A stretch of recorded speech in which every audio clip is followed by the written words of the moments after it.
close to 15 million people in that space. 10 million of them hardly make 100, 200, 300 shillings. Our intervention is threefold. Number one, we want to create business infrastructure for these people. There must be markets, there must be spaces, there must be areas where business can be done legitimately and decriminalize people's enterprises. Number two, there must be legislation to protect everybody's business. The details are in the manifesto.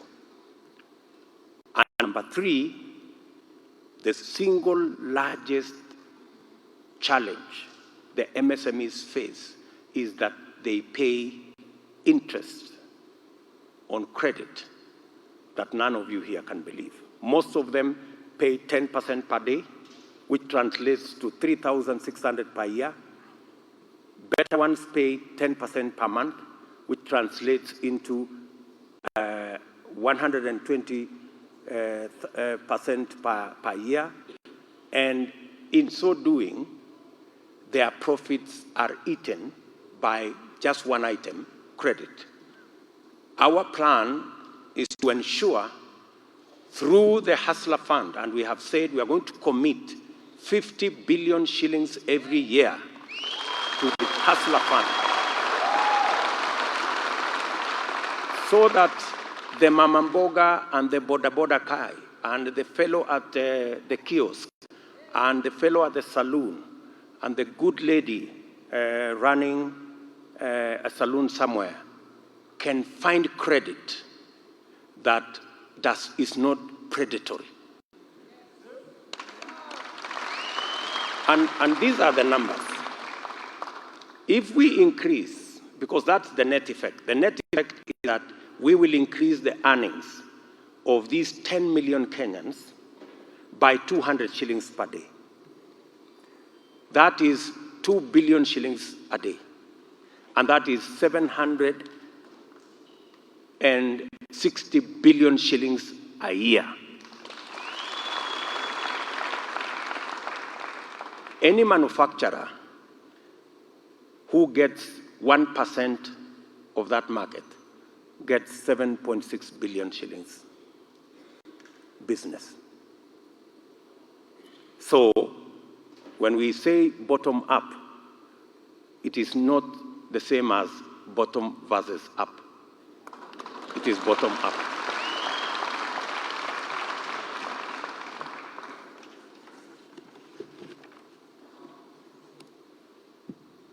Let me go to the third subject of housing.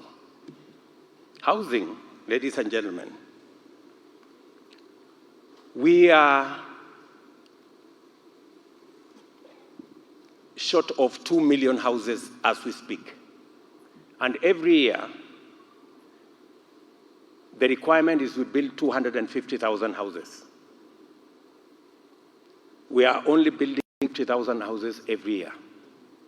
And of the 50,000 houses, only 2% are low-cost houses. The rest are out of reach to most Kenyans.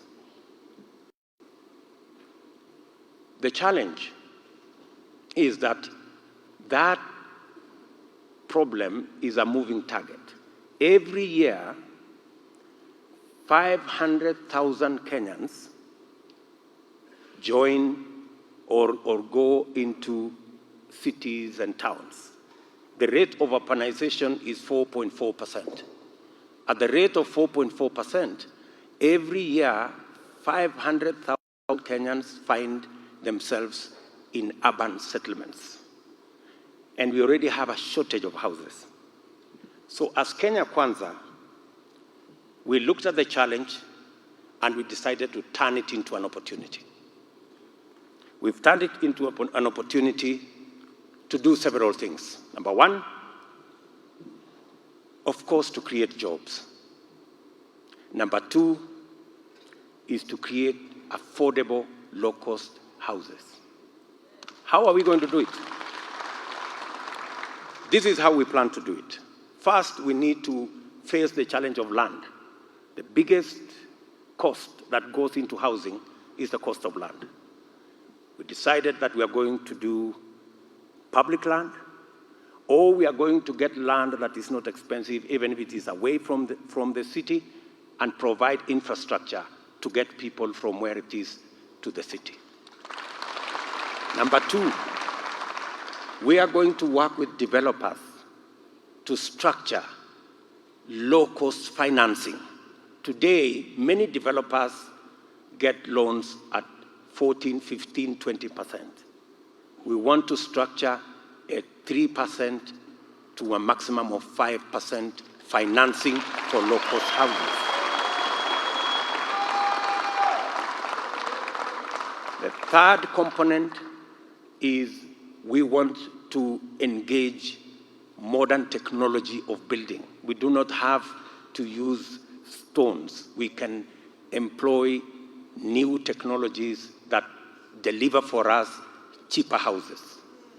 Number four, we have to standardize housing products, windows, doors, and all the other infrastructure. Today, everybody, each one of us is building a designer house because every house, the windows are different, the doors are different.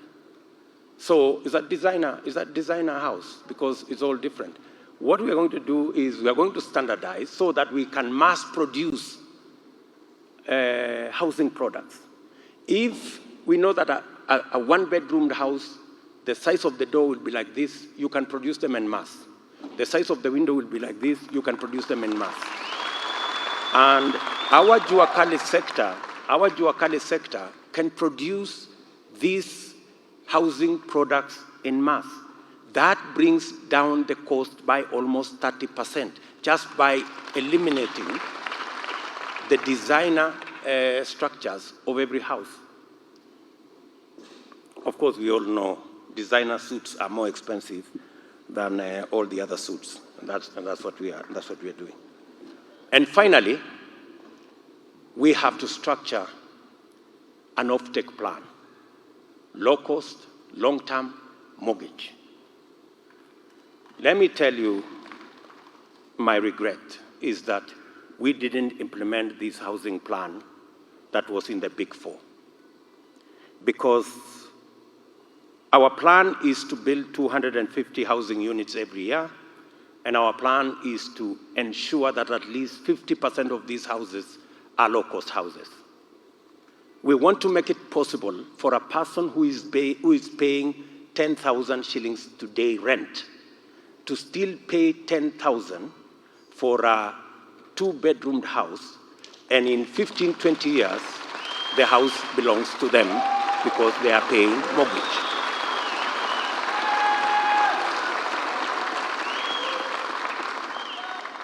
It is possible to deliver a house of 1 million, maximum 2 million shillings, and therefore the mortgage can fit into the rent citizens are paying today.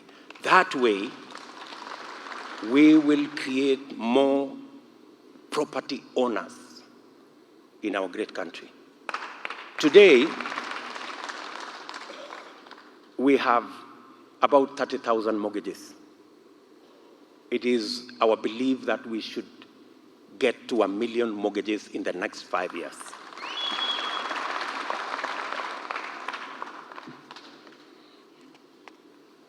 The fifth item that I want to go to is manufacturing. Manufacturing is the place we are not doing well. In the last 5 years, manufacturing as a contribution of our GDP has gone down from 9% to 7%, 9.3% to 7%. That reverse is not healthy for our country. The challenge with our manufacturing is that it has always focused on capital-intensive investment rather than labor-intensive outcomes. We are focused on 5 areas in our manufacturing plan. Leather, let me begin there.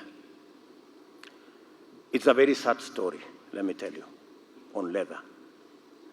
Kenya has the 3rd largest herd in the continent of Africa of cows. 3rd largest. Do you understand? We have close to 30 million livestock. We slaughter 3 million livestock every year. We can only use 10% of hides and skin, 10%. We were in Kajiado. We were in Wajir. And the citizens there were telling us, why are you allowing us to throw away our hides and skins? It's being eaten by dogs. Sometimes we have to bury it. Sometimes we have to dispose it. In fact, disposing it has become a challenge. Meanwhile, we are importing 20 million pairs of shoes every year made from leather products, made from skins and hides of other people's cows. We are burying our own leather. Other people, then we go to buy other people's. Today, the leather industry is 15 billion, right? Thereabout, 15 billion shilling industry. We can move it to 140 billion shilling industry. Industry employs 10,000 formally and another 17,000. We can employ 120,000 Kenyans in the leather industry. I want you to listen to me carefully. I am not talking about us importing anything. We have the cows. We are slaughtering them anyway. The only problem is that we are not making use of the skin and hides. I don't want to say it's stupid. Yeah? I don't want to say that. But you see, that's where we are. So, what are we proposing as Kenya Kwanza? We're saying we will turn around the leather industry. We will invest. The reason why